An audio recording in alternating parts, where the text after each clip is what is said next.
서울 강남구 한복판에 위치한 고급 레스토랑의 샹들리에가 화려하게 빛나고 있었어요. 65세 김영자는 작은 의자에 앉아 주변을 둘러보며 어색함을 감추지 못했습니다.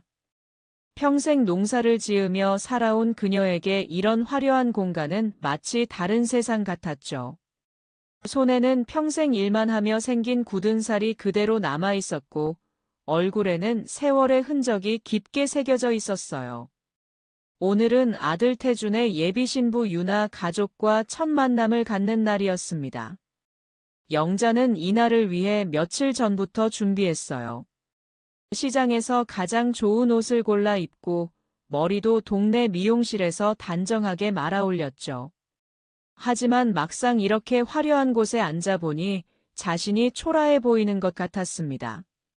레스토랑 안으로 들어오는 사람들의 모습을 보니 모두가 영자와는 다른 세계에 살고 있는 것 같았어요.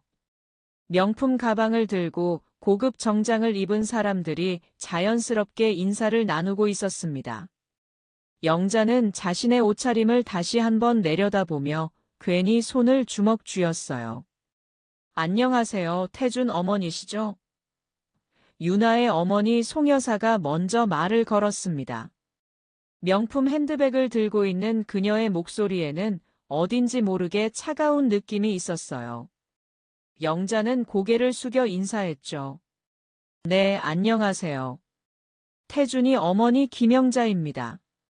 송 여사는 영자를 위아래로 훑어보며 미묘한 표정을 지었어요. 영자의 옷차림이 이곳 분위기와 맞지 않는다는 것을 눈빛으로 표현하고 있었습니다. 아, 네. 시골에서 오셨나 보네요. 송 여사의 말에는 은근한 무시가 담겨 있었어요. 영자의 가슴이 쿵 내려앉았습니다. 아들 태주는 고개를 돌려 창밖만 바라보고 있었죠. 어머니가 이런 대접을 받는 것을 보면서도 아무 말도 하지 않았어요. 오히려 자신도 어머니가 여기 있는 것이 부담스러워 보였습니다. 영자는 아들의 그런 모습을 보며 더욱 마음이 아팠어요. 유나의 아버지는 자신의 사업 이야기를 늘어놓기 시작했습니다. 저희는 의료재단을 운영하고 있어요. 요즘 강남 쪽 의료시설이 얼마나 발전하고 있는지 아세요? 영자는 조용히 듣고 있었지만 그의 말투에서 자랑스러움과 우월감이 느껴졌어요. 우리 유나가 살 집도 이미 마련해뒀답니다. 해외 부동산도 여러 개 있고요. 유럽에도 별장이 하나 있어요. 유나 아버지의 자랑은 계속되었습니다. 영자는 그저 고개만 끄덕였어요. 자신이 평생 모은 돈으로도 감히 상상할 수 없는 이야기들이었거든요. 하지만 그들의 자랑은 멈추지 않았습니다. 송 여사가 영자에게 물었어요. 우리 사돈될 분은 어떤 일을 하고 계신가요? 영자는 작은 목소리로 대답했죠. 농사를 지었습니다. 지금은 나이가 들어서 주로 쉬고 있고요. 아, 농사를. 송 여사와 유나 아버지가 서로 눈빛을 주고받았습니다. 그 시선에는 실망과 경멸이 섞여 있었어요. 마치 역시 그럴 줄 알았다는 표정이었습니다. 유나는 핸드폰을 만지작거리며 시간을 확인했고 태주는 여전히 창밖만 바라보고 있었어요. 음식이 나오자 모두들 식사를 시작했습니다. 영자는 평생 먹어보지 못한 고급 요리들을 조심스럽게 입에 댔어요. 하지만 젓가락 사용이 서툴러서 자꾸 소리가 났죠. 포크와 나이프도 어떻게 사용해야 하는지 몰라서 당황스러웠습니다. 주변 테이블에서 식사하는 사람들의 우아한 모습을 보니 더욱 위축되었어요. 영자는 최대한 조용히 식사하려고 노력했지만 서툰 손놀림 때문에 자꾸 실수를 했습니다. 어머니, 천천히 드세요. 태준이 작은 목소리로 말했지만 그 말조차 영자에게는 부끄러움을 안겨주었어요. 태준의 목소리에는 어머니를 걱정하는 마음보다는 당황스러워하는 기색이 더 많이 담겨 있었거든요. 영자는 아들이 자신 때문에 창피해하고 있다는 것을 느꼈습니다. 평생 그 아들을 위해 모든 것을 희생했는데 이제 와서 자신이 아들에게 부담이 되고 있다는 생각이 들었어요. 태준 씨가 정말 효자라고 들었어요. 어머니를 많이 생각하신다면서요? 유나 아버지가 물었습니다. 태준은 어색한 웃음을 지었죠. 뭐 그냥 평범한 아들이에요. 다른 사람들과 별반 다르지 않아요. 영자는 가슴이 아팠어요. 아들이 자신을 자랑스러워하지 않는다는 것이 느껴졌거든요.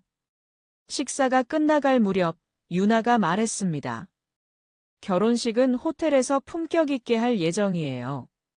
저희 쪽 지인들 위주로 격식을 갖춰서 하려고요. 너무 많은 사람들을 초대하면 분위기가 산만해질 수 있잖아요. 영자는 고개를 끄덕였어요. 그런데 왜인지 모르게 가슴 한편이 서늘해졌습니다. 마치 자신이 빠진 채로 모든 것이 결정되어 가는 것 같았거든요. 유나의 말에는 자신 같은 사람은 초대하지 않겠다는 의미가 담겨 있는 것 같았어요. 영자는 자신의 감정을 숨기며 조용히 앉아 있었습니다. 그럼 우리 이제 일어날까요? 송 여사가 말하며 자리에서 일어났어요. 모두들 작별 인사를 나누었지만 영자는 마지막까지 어색한 미소만 지을 뿐이었습니다. 레스토랑을 나서며 영자는 뒤돌아보았어요. 화려한 건물이 저녁 햇살에 빛나고 있었죠. 그 순간 영자는 자신이 그들의 세계에서 환영받지 못하는 사람이라는 것을 깨달았습니다. 아들의 새로운 가족들에게 자신은 부끄러운 존재였던 것이에요. 집으로 돌아가는 길에 영자는 계속 그날의 일을 되돌아보았어요. 혹시 자신이 뭔가 잘못했을까 싶어서 말이죠. 첫 만남이 끝난 후 2달이 지났어요.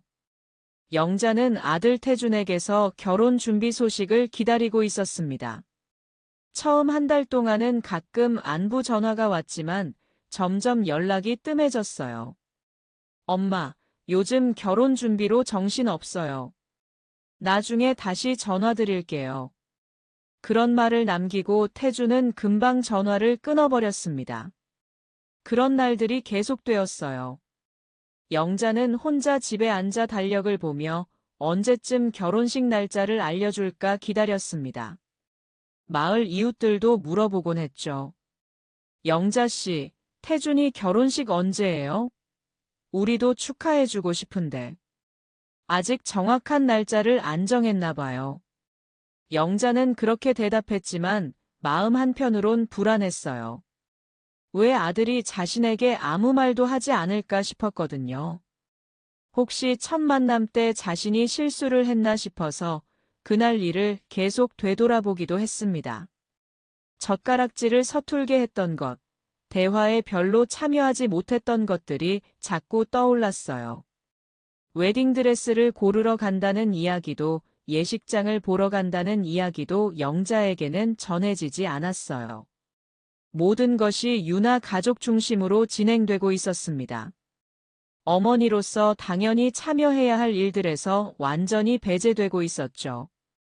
태주는 가끔 전화를 걸어와서 엄마 잘 지내세요? 라고 인사만 하고 끊었어요.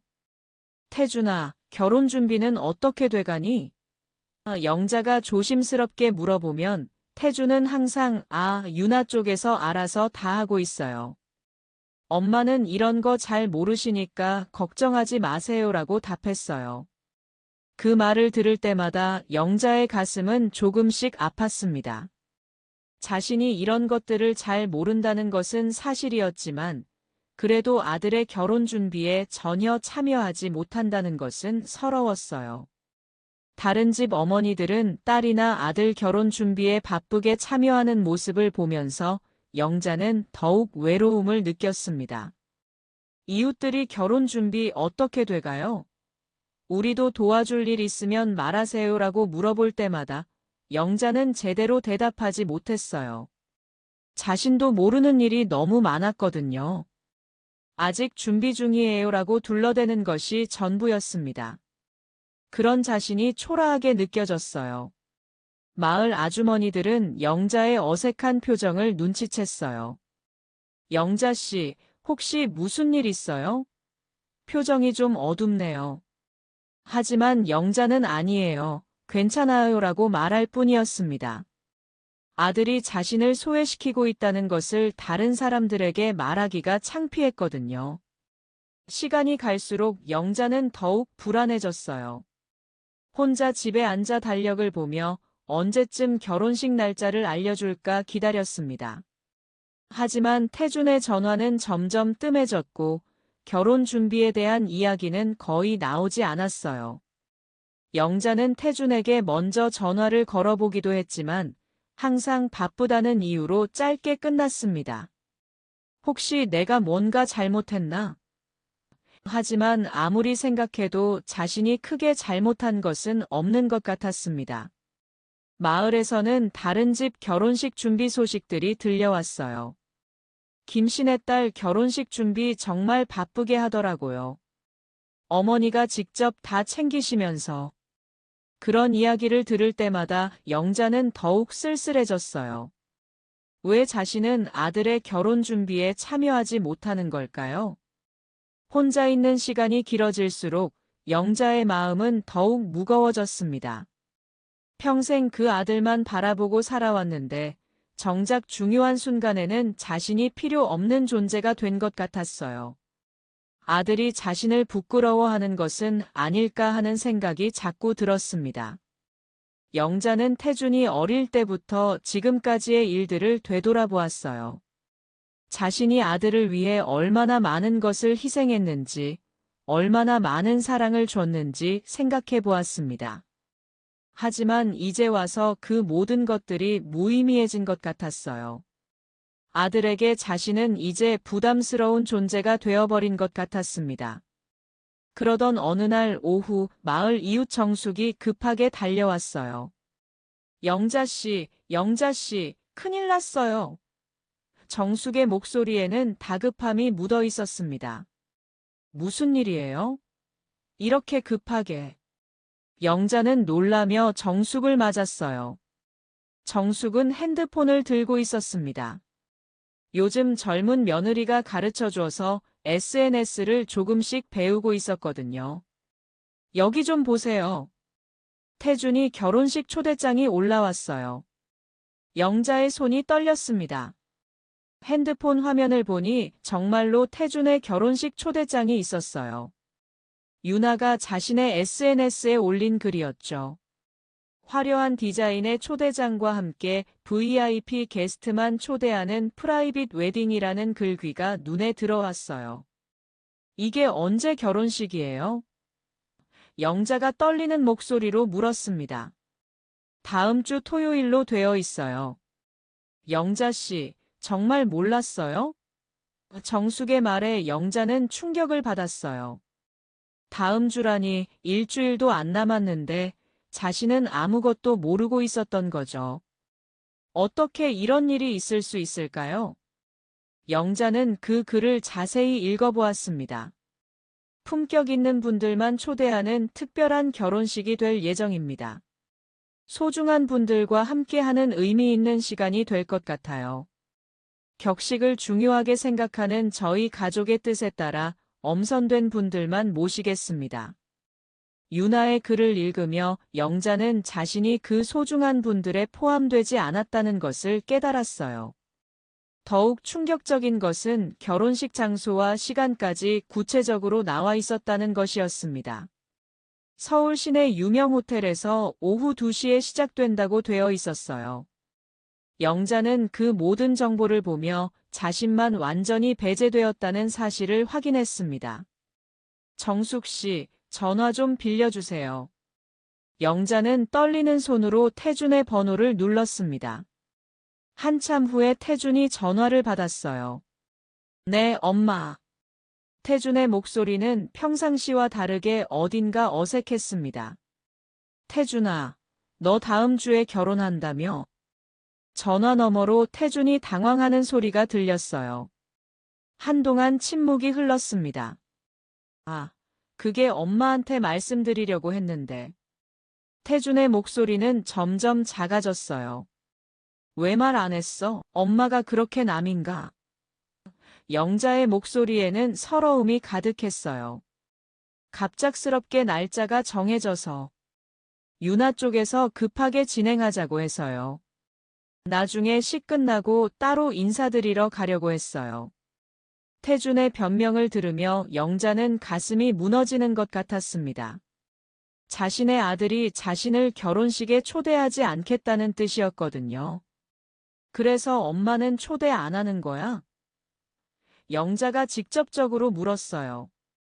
태준은 한동안 대답하지 못했습니다. 뭐라고 말해야 할지. 유나 쪽에서 가족끼리만 조용히 하자고 해서요. 나는 가족이 아니란 말이냐?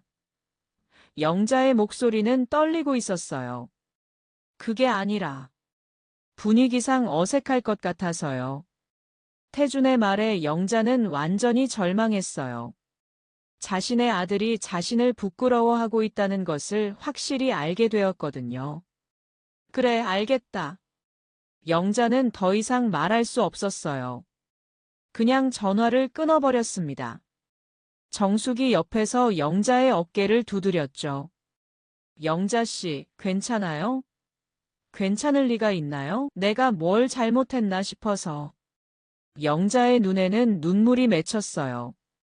평생 그 아들만 바라보고 살아왔는데 이제 와서 이런 대접을 받을 줄은 몰랐거든요. 영자는 집으로 돌아가서 방문을 꽉 닫았어요. 그리고 혼자 앉아서 눈물을 흘렸습니다. 평생 그 아들만 바라보고 살아온 자신이 이렇게 외면당할 줄은 몰랐거든요. 핸드폰으로 다시 유나의 SNS를 보았어요. 다른 글들도 확인해보고 싶었습니다. 유나가 올린 다른 글들도 눈에 들어왔어요. 품격 있는 분들만 초대했습니다. 격식을 중요하게 생각하는 저희 가족의 뜻이에요. 수준 높은 결혼식을 위해 게스트를 엄선했어요. 영자는 그 글을 읽으며 깨달았어요. 자신은 그들에게 품격 있는 사람이 아니었다는 것을 말이죠. 더 충격적인 것은 결혼식 준비 과정의 사진들이었어요.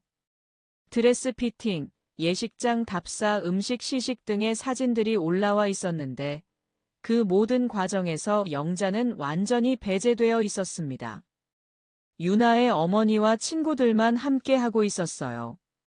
그날 밤 영자는 잠을 이루지 못했습니다. 아들을 위해 평생 모은 돈들이 무슨 소용인지 모르겠었어요. 결국 자신은 아들에게 부끄러운 존재일 뿐이었으니까요. 태준의 나중에 따로 인사드리러 가려고 했어요 라는 말이 계속 귓가에 맴돌았습니다. 다음 날 아침, 영자는 마을 사람들의 시선이 부담스러웠어요. 모두들 태준의 결혼식 소식을 알고 있었지만 정작 어머니인 자신만 초대받지 못했다는 것이 창피했거든요. 마을 사람들은 영자의 상황을 안타깝게 생각했어요. 하지만 영자는 이런 상황을 남들에게 드러내고 싶지 않았습니다. 자신의 아들이 자신을 부끄러워한다는 것을 인정하고 싶지 않았거든요. 며칠 후 서울에서 일하는 마을 사람 박철수가 고향으로 내려왔어요. 그는 심각한 표정으로 영자를 찾아왔습니다. 영자 씨, 이거 한번 들어보세요. 철수의 목소리에는 분노가 섞여 있었어요. 이게 뭐예요? 영자가 의아하게 물었습니다. 태준이하고 며느리, 그리고 사돈들이 영자 씨 욕하는 소리예요. 제가 우연히 듣게 되어서 녹음했습니다. 철수는 핸드폰을 영자에게 내밀었어요. 영자는 그 녹음을 들으며 가슴이 무너지는 것 같았습니다. 자신의 아들이 자신을 그렇게 생각하고 있다는 것이 믿어지지 않았어요. 녹음 파일에서 유나 아버지의 목소리가 들려왔어요. 사돈 집안은 솔직히 수준이 안 맞지. 시골 할머니가 우리 격에 맞겠어? 이번에 그냥 뒷사람 취급해버리자고 했어. 그 말을 들은 영자는 온몸이 떨렸습니다. 자신이 뒷사람 취급을 받고 있다는 것을 확인하는 순간이었어요. 송 여사의 목소리도 들렸어요. 맞아요. 상견례 때 보니까 격이 안 맞아요. 우리 친구들 앞에서 창피할 뻔했어요. 앞으로도 중요한 자리에는 안 부르는 게 좋겠어요. 우리 체면도 있고. 영자는 자신이 그들에게 창피한 존재였다는 것을 깨달았어요. 더욱 충격적인 것은 태준과 유나의 대화였습니다. 여보, 다행히 시어머니 없이 식 올려서 분위기가 좋을 거야. 그러게. 엄마가 오셨으면 좀 어색했을 거야. 앞으로도 중요한 자리에는 안 모시는 게 좋겠어. 우리 체면도 있고. 알겠어. 그냥 명절 때만 잠깐 보면 되겠지. 시어머니가 우리 친구들 만나면 뭐라고 생각할지 걱정되잖아. 이제 우리끼리만 잘 살면 돼. 이런 대화들이 계속 들려왔어요. 영자는 녹음을 끝까지 들었습니다. 그리고 마음속으로 결심했어요. 이제 정말 끝이구나. 녹음을 들은 후 영자는 방 안 깊숙이 숨겨둔 낡은 상자를 꺼냈어요. 그 안에는 평생 모은 통장들과 땅 문서, 그리고 작은 금고 열쇠가 들어 있었습니다. 하나하나 꺼내면서 영자는 그동안의 기억들을 되짚어 보았어요. 자신이 아들을 위해 얼마나 많은 희생을 했는지 다시 한번 생각해 보았습니다. 가장 오래된 통장부터 살펴보았어요. 태준이 7세 때 교통사고로 병원비가 필요했던 때였죠. 그때 영자는 논 일부를 팔았어요. 그때 참 힘들었지. 영자는 혼자 중얼거렸습니다. 태준이 중학교에 들어가면서부터는 더 바빴어요. 남들처럼 학원에 보내주고 싶었거든요. 새벽 4시에 일어나서 농사일을 하고 낮에는 남의 집 일도 도와주었죠. 저녁에는 포장마차에서 설거지 일을 했어요.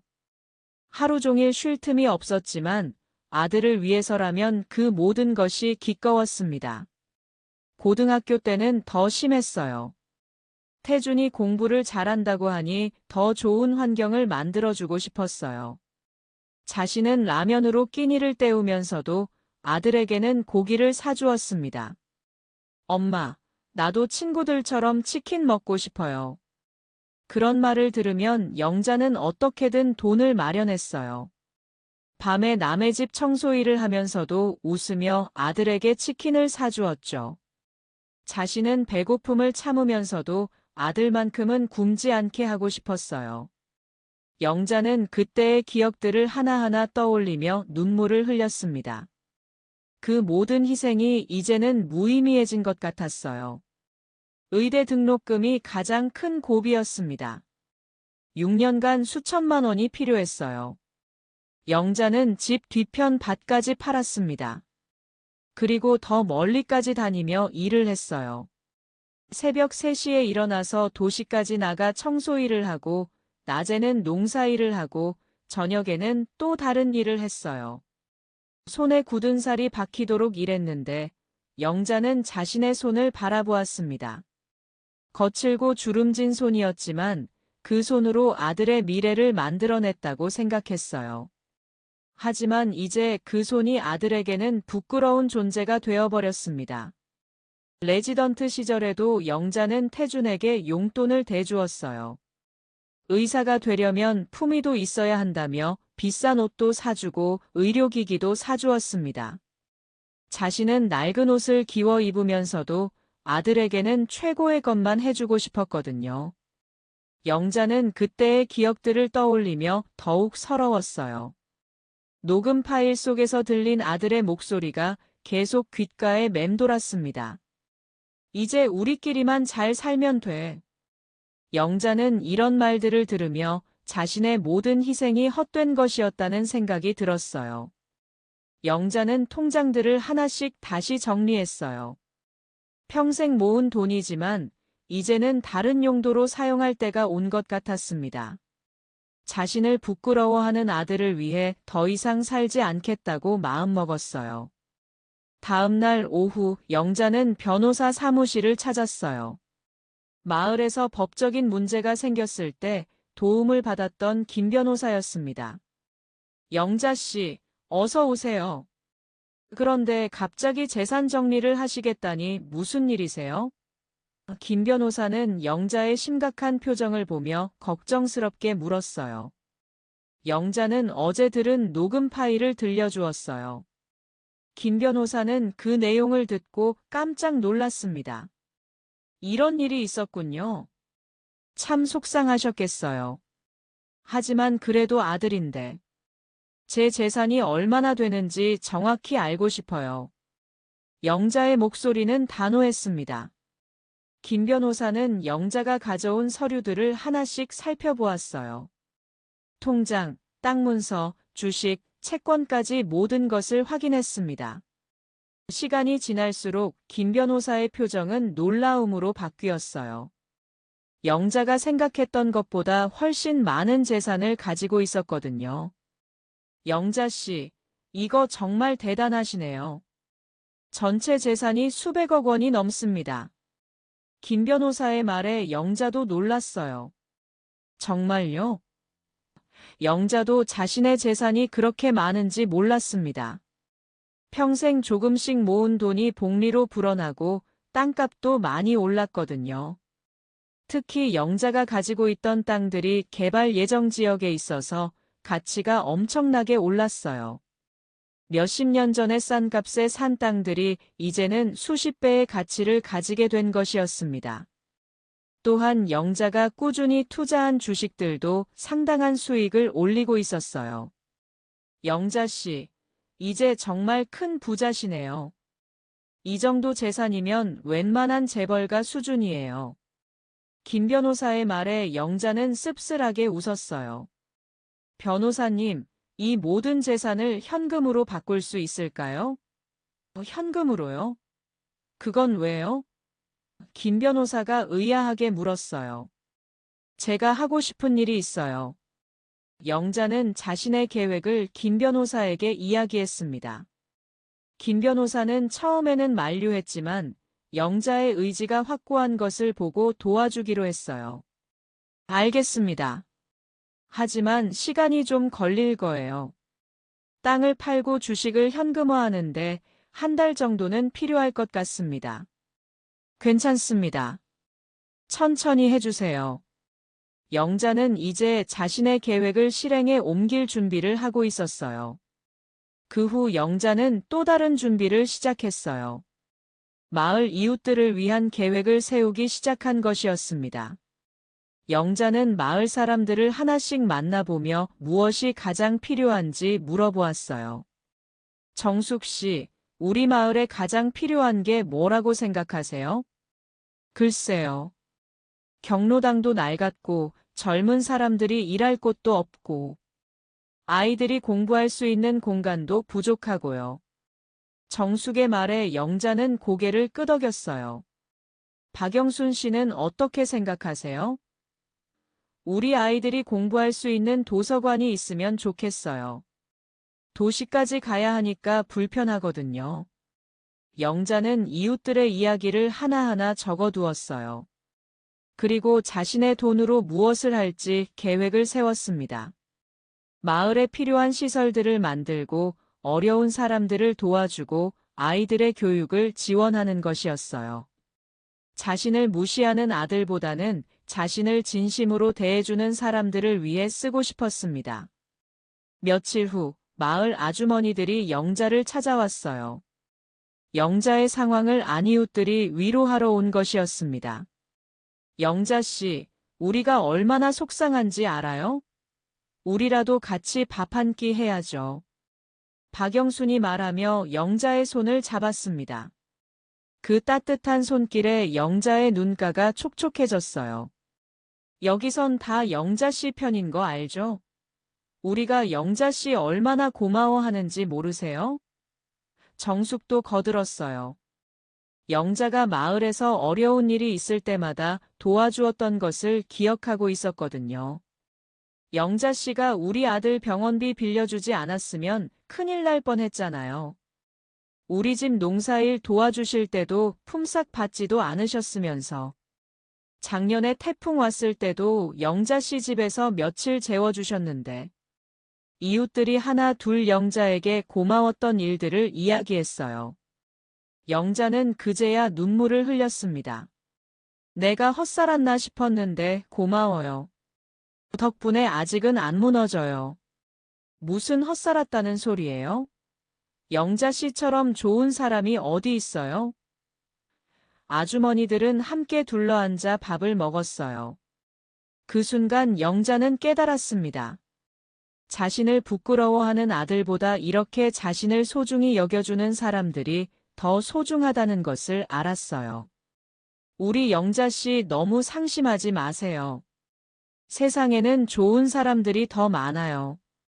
박영순의 말에 영자는 고개를 끄덕였습니다. 그리고 마음속으로 결심했어요. 더 이상 자신을 부끄러워하는 아들을 위해서만 살지 않겠다고 말이에요. 자신을 진심으로 사랑해주는 사람들을 위해 살겠다고 다짐했습니다. 영자는 이제 새로운 삶을 시작할 준비가 되었어요. 한 달이 지난 후 영자는 변호사와 함께 상속 관련 서류들을 정리했어요. 아들 태준과 며느리 유나는 상속 대상에서 완전히 제외했습니다. 대신 마을 이웃들과 어려운 사람들을 위한 기부금, 그리고 장학금 설립을 위한 돈을 배분했어요. 영자의 결심은 확고했습니다. 영자 씨, 정말 이렇게 하시는 게 맞나요?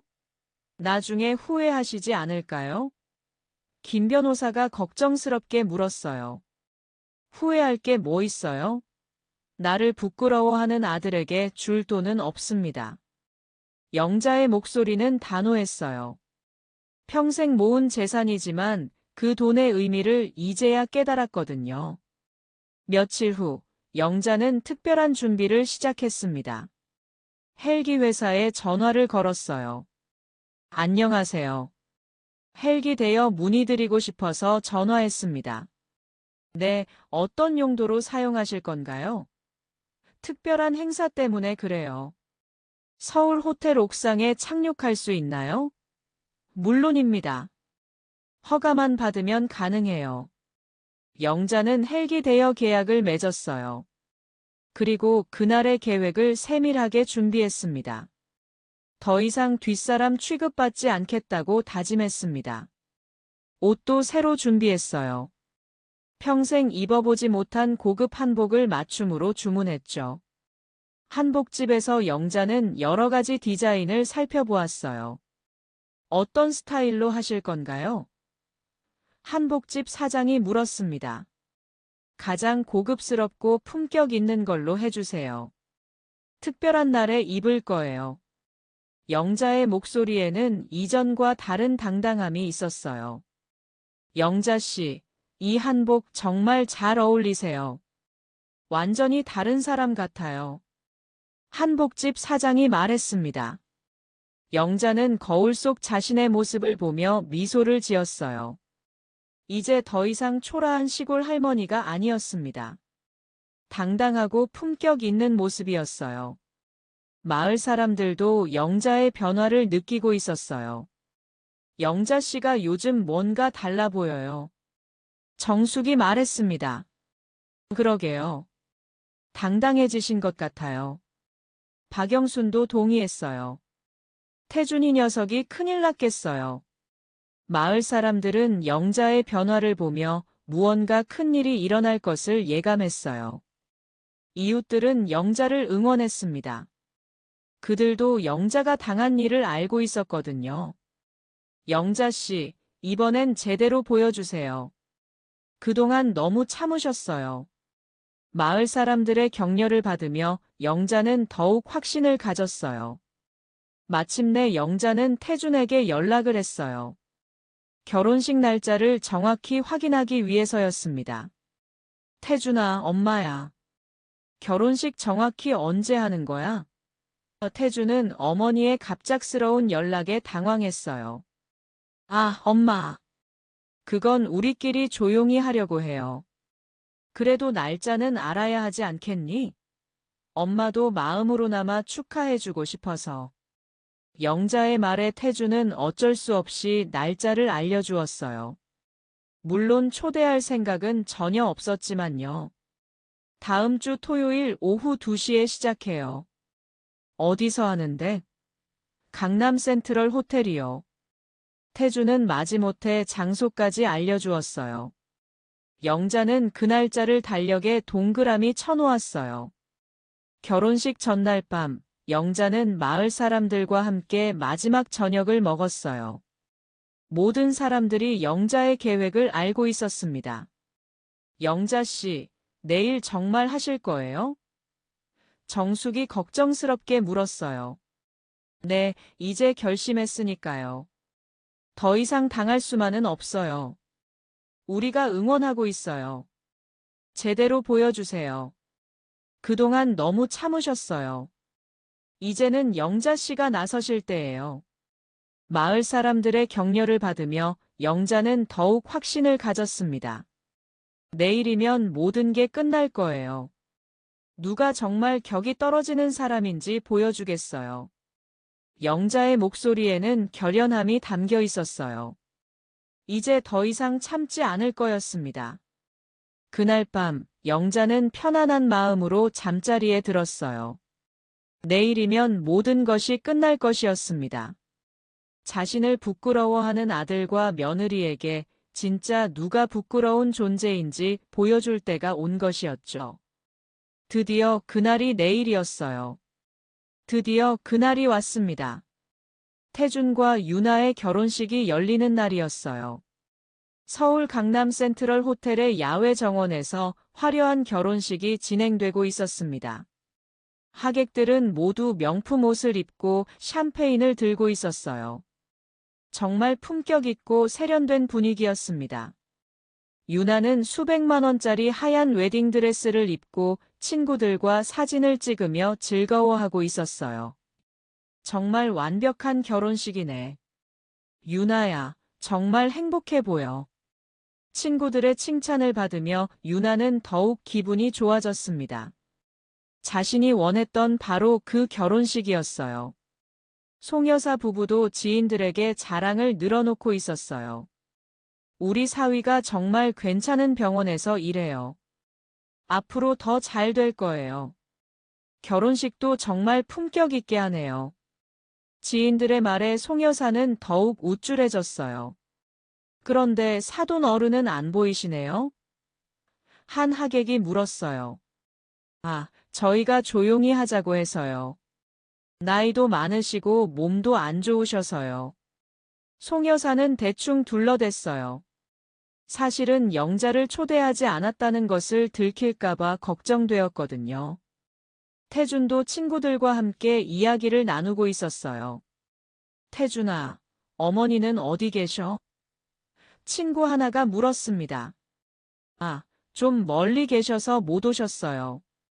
태준은 어색하게 웃으며 대답했어요. 자신의 어머니를 부끄러워하는 마음을 숨기려고 했습니다. 결혼식이 한창 무르익어 갈 때였어요. 오후 2시쯤 갑자기 하늘에서 헬기 소리가 들려왔습니다. 저게 뭐지? 헬기 소리인데? 하객들이 하늘을 올려다보기 시작했어요. 검은색 헬기가 호텔 야외 정원 위로 다가오고 있었습니다. 설마 여기로 오는 건 아니겠지? 유나가 불안한 표정으로 말했어요. 결혼식 분위기가 갑자기 어수선해지기 시작했습니다. 그런데 헬기는 정말로 호텔 옥상에 착륙하기 시작했어요. 바람이 불면서 하객들의 머리카락과 옷이 날렸습니다. 잠깐, 저거 허가받고 온 건가? 누가 헬기를 불렀지? 하객들이 웅성거리기 시작했어요. 모든 사람들의 시선이 하늘로 향했습니다. 결혼식이 완전히 중단되었어요. 신부와 신랑도 어리둥절한 표정으로 헬기를 바라보고 있었습니다. 헬기가 완전히 착륙하자 프로펠러가 천천히 멈췄어요. 그리고 헬기 문이 열렸습니다. 그 안에서 고급 한복을 입은 영자가 나타났어요. 65세의 나이에도 불구하고 당당하고 품격 있는 모습이었습니다. 완전히 다른 사람 같았어요. 어머니? 태준이 깜짝 놀라며 말했어요. 자신의 어머니가 헬기를 타고 나타날 줄은 꿈에도 몰랐거든요. 유나는 얼굴이 하얗게 질렸어요. 자신이 무시했던 시어머니가 이런 식으로 나타날 줄은 상상도 못했습니다. 저분이 누구세요? 하객들이 수군거리기 시작했어요. 헬기 타고 나타나다니 완전 영화 같은데 어떤 분이길래 이렇게 등장하시는 거지? 모든 사람들이 영자를 바라보며 웅성거렸습니다. 영자는 천천히 걸어 나와서 준비된 마이크를 잡았어요. 헬기 조종사가 미리 준비해둔 것이었습니다. 안녕하세요. 저는 태준의 어머니 김영자입니다. 영자의 목소리가 마이크를 통해 결혼식장 전체에 울려 퍼졌어요. 결혼식장이 순식간에 조용해졌어요. 모든 사람들이 영자를 바라보고 있었습니다. 샴페인 잔을 들고 있던 손들이 멈췄고 웃음소리도 사라졌어요. 완전히 다른 분위기가 되었습니다. 결혼식 날짜를 몰랐지만 오늘은 제가 꼭 와야 할 날이네요. 영자의 목소리는 차분했지만 단호했어요. 유나는 당황해서 아버지를 바라보았습니다. 아버지, 이게 무슨 일이에요? 나도 모르겠어. 왜 갑자기 헬기를 타고 나타났지? 하객들 사이에서 웅성거림이 커지기 시작했어요. 누군가 핸드폰으로 사진을 찍기 시작했습니다. 이거 완전 대박이네. 헬기 타고 나타나다니. SNS에 올려야겠어. 상황이 완전히 바뀌고 있었어요. 영자는 침착하게 하객들을 바라보았어요. 이제 진짜 이야기를 시작할 때가 왔습니다. 여러분, 제가 왜 이렇게 나타났는지 궁금하시죠? 오늘 여러분께 꼭 들려드리고 싶은 이야기가 있습니다. 영자는 마이크를 꽉 잡고 하객들을 바라보았어요. 유나는 얼굴이 새하얗게 질린 채 아버지 옆에 서 있었어요.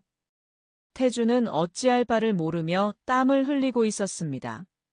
자신의 어머니가 이런 식으로 나타날 줄은 전혀 예상하지 못했거든요.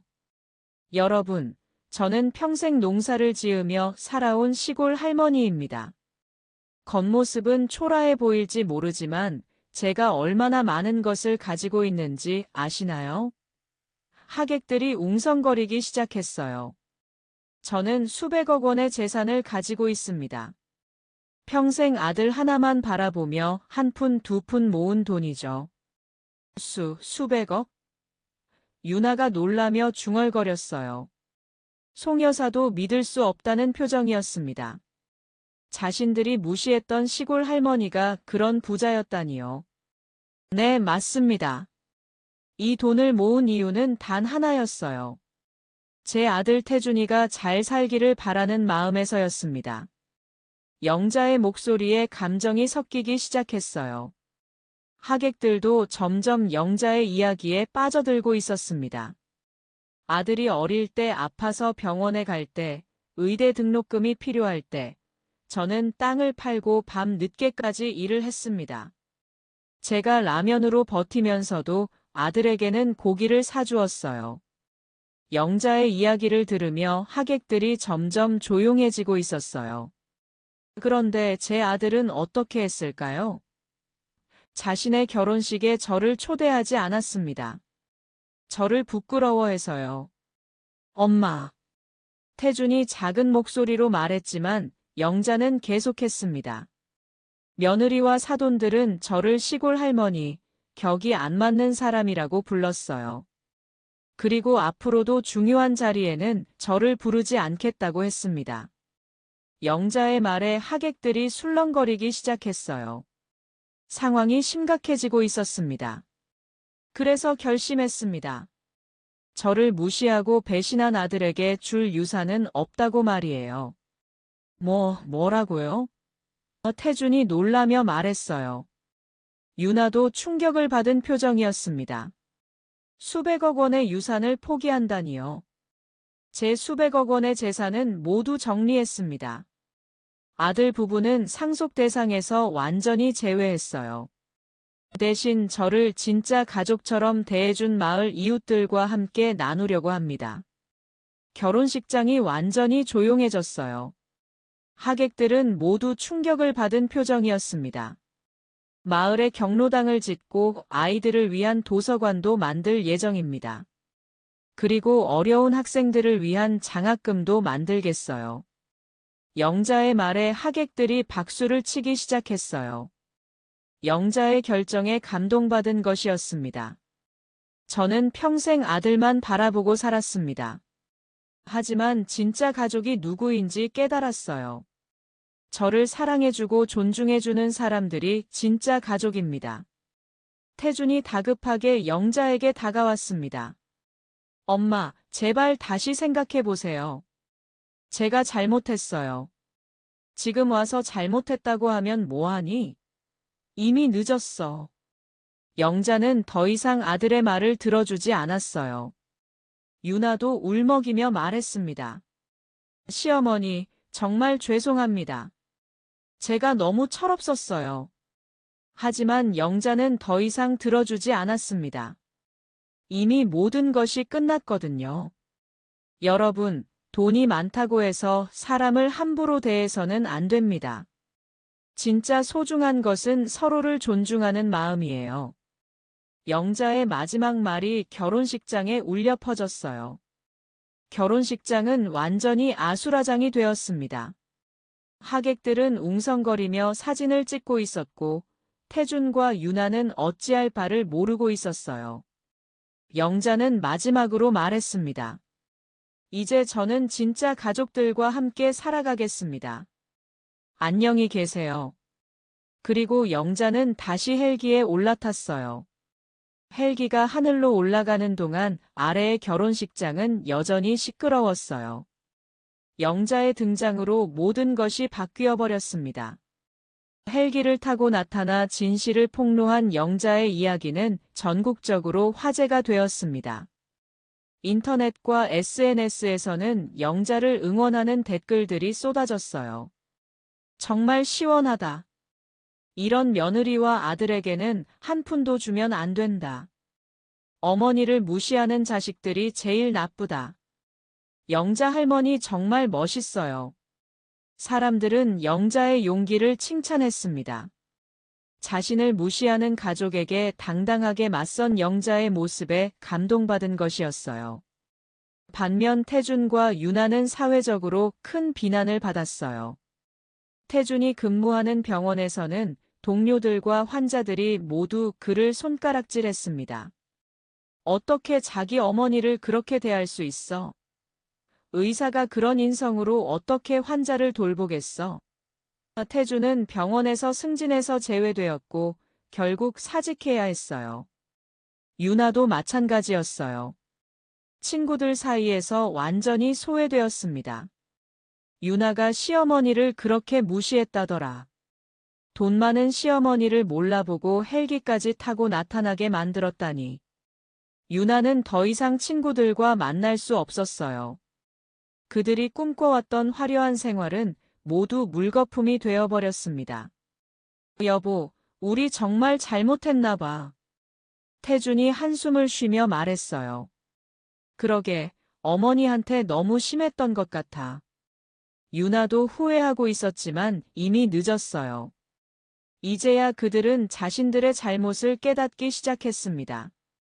하지만 영자는 더 이상 그들을 용서할 마음이 없었거든요. 한편 영자의 고향 마을에서는 특별한 변화가 일어나고 있었어요. 영자가 기부한 돈으로 마을 곳곳에 새로운 시설들이 들어서기 시작했습니다. 가장 먼저 완공된 것은 마을 경로당이었어요.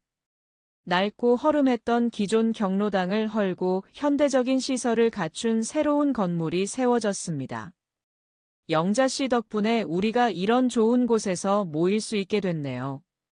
마을 어르신들이 새로운 경로당에서 화투를 치며 즐거워했어요. 바닥 난방이 잘 되고 에어컨도 설치되어 있어서 사계절 내내 편안하게 지낼 수 있었습니다. 마사지 의자와 건강 운동기구도 비치되어 있었어요. 다음으로 완공된 것은 마을 도서관이었어요. 아이들이 도시까지 가지 않아도 마음껏 책을 읽을 수 있는 공간이 생긴 것이었습니다. 최신 도서들과 컴퓨터, 인터넷 시설까지 갖춰져 있어서 아이들의 학습에 큰 도움이 되었어요. 독서실과 스터디룸도 마련되어 있었습니다. 할머니, 정말 고마워요. 이제 매일 여기 와서 공부할 수 있어요. 마을 초등학생 민수가 영자에게 인사를 했어요. 여기서 숙제도 하고 친구들과 함께 책도 읽을 수 있어서 너무 좋아요. 아이들의 밝은 모습을 보며 영자는 진짜 행복함을 느꼈어요. 자신의 돈이 이렇게 의미 있게 쓰이는 것을 보니 마음이 뿌듯했습니다. 아들을 위해 모은 돈이지만 이제는 더 많은 사람들에게 도움이 되고 있었어요. 영자는 자신의 선택이 옳았다는 것을 확신했습니다.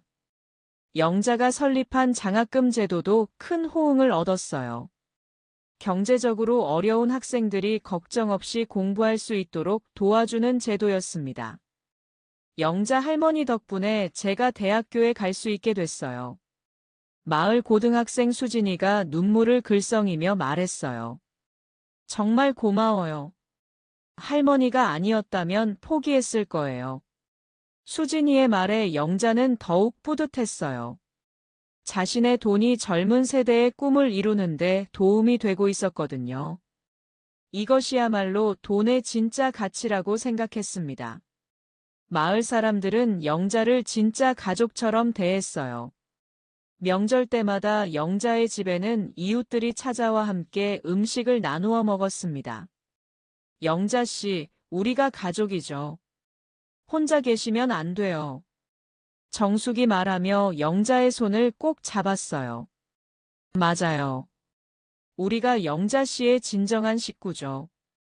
박영순도 자주 영자를 찾아왔어요. 영자 씨가 우리 마을의 어머니 같아요. 정말 고마워요.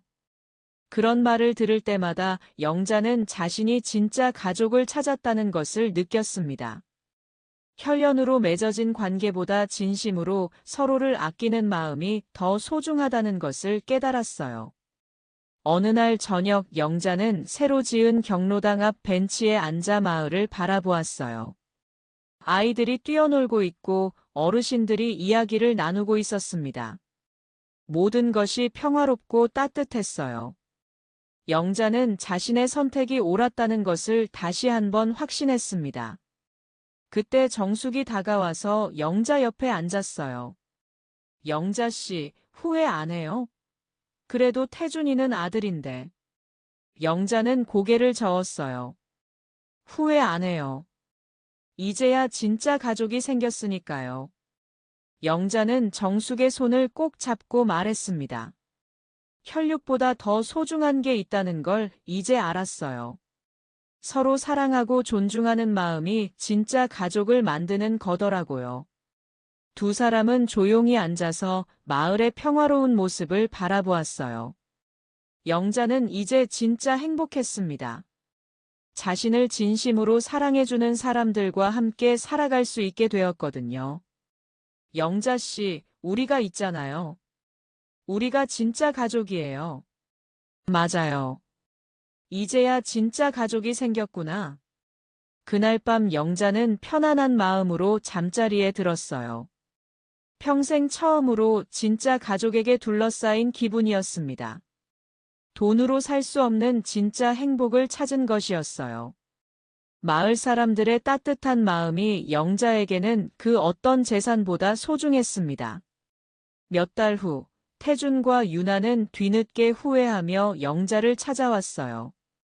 하지만 영자는 더 이상 그들에게 마음을 열지 않았습니다. 이미 늦었어. 후회해도 소용없어.